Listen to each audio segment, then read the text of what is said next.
Pookode veterinary സർവകലാശാലയിൽ റാഗിങ്ങിന് ഇരയായി നെടുമങ്ങാട്ടെ സിദ്ധാർത്ഥൻ മരിച്ചിരുന്ന് 2 കൊല്ലം തികയുകയാണ്. കോളേജിലെ 2ാം വർഷ വിദ്യാർത്ഥിയായിരുന്നു സിദ്ധാർത്ഥൻ. സംഭവം നടന്ന് 2 കൊല്ലം കടന്നുപോയെങ്കിലും സിദ്ധാർത്ഥന് ഇതുവരെ നീതി കിട്ടിയിട്ടില്ല എന്നാണ് കുടുംബം പറയുന്നത്.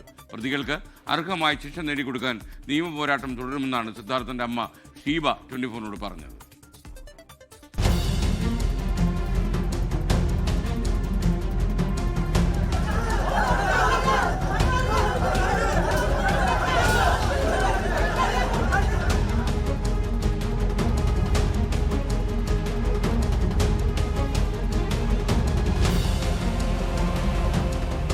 ിലേറെ വിദ്യാർത്ഥികൾക്ക് മുന്നിൽ വെച്ചാണ് സിദ്ധാർത്ഥനെ ക്രൂരമർദ്ദനത്തിനും റാഗിങ്ങിനും ഇരയാക്കിയത്.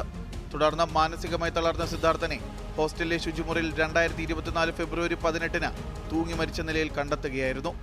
സംഭവം നടന്ന് 2 വർഷം പിന്നിട്ടിട്ടും മകന് നീതി ലഭിച്ചില്ലെന്ന അമ്മ ഷീബ. ഇപ്പോൾ എന്ത് തീരുമാനം എടുത്തിരുന്നാലും ഞങ്ങൾ അതിനെതിരായിട്ട് പോയിക്കൊണ്ടിരിക്കുകയാണ്. അവരിപ്പോൾ എക്സാം എഴുതാനൊന്നും ആദ്യം എക്സാം എഴുതാൻ തീരുമാനിച്ചു. അപ്പോൾ അതിന് ഞങ്ങൾ ബഹുമാനപ്പെട്ട ഗവർണർ അദ്ദേഹത്തെ കണ്ട് അത് സ്റ്റേ ചെയ്തു.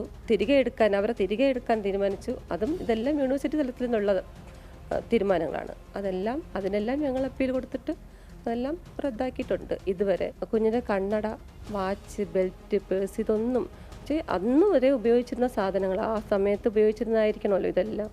അപ്പോൾ അത് ഞങ്ങളുടെ കയ്യിൽ കിട്ടിയിട്ടില്ല.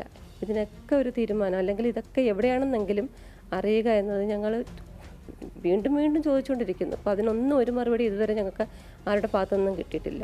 പ്രതികൾക്ക് അർഹമായ ശിക്ഷ ലഭിക്കാൻ എത്ര കാലം വേണമെങ്കിലും നിയമ പോരാട്ടം തുടരുമെന്നും കുടുംബം. ഡീൻ നാരായണനെയും അസിസ്റ്റന്റ് വാർഡൻ കാന്തനാഥനെയും രക്ഷിക്കുന്നതിന് വേണ്ടി മാനേജിംഗ് കമ്മിറ്റിയിൽ ഇടപെടലുകൾ നടന്നുകൊണ്ടിരിക്കുകയായിരുന്നു. അതിന് ഈ മാനേജിംഗ് കമ്മിറ്റിയിൽ നമുക്കറിയാം, നേതൃത്വത്തിൽ അതിലുള്ളതാണ് സച്ചിൻ ദേവ് MLA ഉൾപ്പെടെയുള്ളവരുള്ളതാണ് മാനേജിംഗ് കമ്മിറ്റി. ഇവരിൽ ശക്തമായ നിലപാടുണ്ടായിരുന്നു ഈ അധ്യാപകരെ രക്ഷിച്ചെടുക്കുക എന്നുള്ളത്. അതിനോടൊപ്പം തന്നെ അധ്യാപക സംഘടന, ഇടതുപക്ഷത്തിൻ്റെ അധ്യാപക സംഘടന ക്യാമ്പസിനകത്ത് ബക്കറ്റ് പിരിവ് പോലും നടത്തി അവർക്ക് കേസിന് വേണ്ടി സപ്പോർട്ട് ചെയ്യുന്നതിനും സാമ്പത്തികം കണ്ടെത്തുന്നതിനും വേണ്ടി. പ്രതികളായ 19 വിദ്യാർത്ഥികളെ രക്ഷിക്കാൻ പല ഇടപെടലുകൾ നടന്നു. വെറ്റിനറി യൂണിവേഴ്സിറ്റി ഹൈക്കോടതിയിൽ നിയമിച്ചിരുന്ന അഡ്വക്കേറ്റ് കൃത്യവിലോപനം കാണിച്ചതിനാലും സമയബന്ധിതമായി രേഖകൾ ഹാജരാക്കാത്തതിനാലും ഹൈക്കോടതി സിംഗിൾ ബെഞ്ച് 19 പ്രതികൾക്കും മണ്ണുത്തി ക്യാമ്പസിൽ പഠനം തുടരാനും പരീക്ഷ എഴുതുന്നതിനുമുള്ള അനുമതി നൽകുകയും ചെയ്തു. ഇതിനെ ചോദ്യം ചെയ്ത സിദ്ധാർത്ഥന്റെ അമ്മ ഡിവിഷൻ ബെഞ്ചിൽ അപ്പീൽ നൽകി. തുടർന്ന് ഡിവിഷൻ ബെഞ്ചിന്റെ ഉത്തരവ് പ്രകാരം പുനരന്വേഷണം നടത്തി കുറ്റവാളികളായ 12 വിദ്യാർത്ഥികളെയും വെറ്റിനറി സർവകലാശാല പുറത്താക്കി. SFI നേതാക്കൾ ഉൾപ്പെടെ 19 പ്രതികളുള്ള കേസിൽ നിലവിൽ CBI പ്രാഥമിക കുറ്റപത്രം സമർപ്പിച്ചിട്ടുണ്ട്. ജിബിൻ JB 24 തിരുവനന്തപുരം.